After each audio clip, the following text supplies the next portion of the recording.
It's been more than 7 decades since he called our city home. But now Farley Mowat is once again a resident. A statue honoring one of Canada's greatest writers was unveiled on campus this week.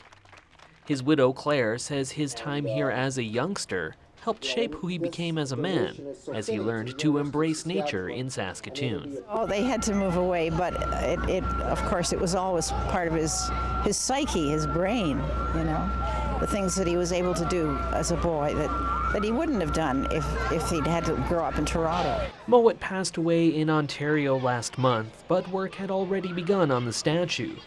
In fact, sculptor George Boileau spent 4 years creating the work, developing a friendship with Claire and Farley along the way.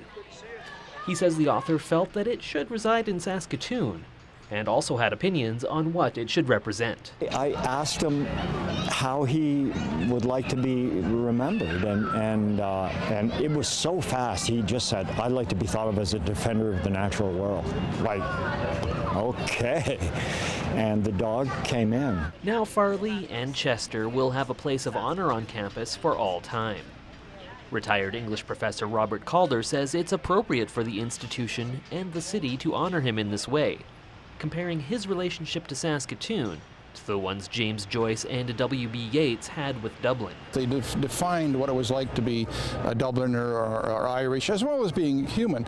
And Farley does that for Saskatoon. I mean, his books about Saskatoon, The Dog Who Wouldn't Be, and Owls in the Family, and his other writings, his memoirs, has put Saskatoon on a certain kind of map. Calder was also heartened to see recognition for a fellow author on campus at this point in its history. There's been so much emphasis in the last 15 or 20 years on the sciences being developed, the professional colleges being developed on the campus, and that strengthens the university in a lot of ways. But I think this is a great reminder of the fundamental importance of the arts and the humanities. The work was commissioned by Toronto businessman Ron Rhodes and is located between the Arts Building and the Murray Library, appropriately sheltered by 3 trees. I couldn't have hoped for a better spot, and the installers did an amazing job. I'm thrilled. It's Farley in a natural setting, kind of. This little island that's just for Farley.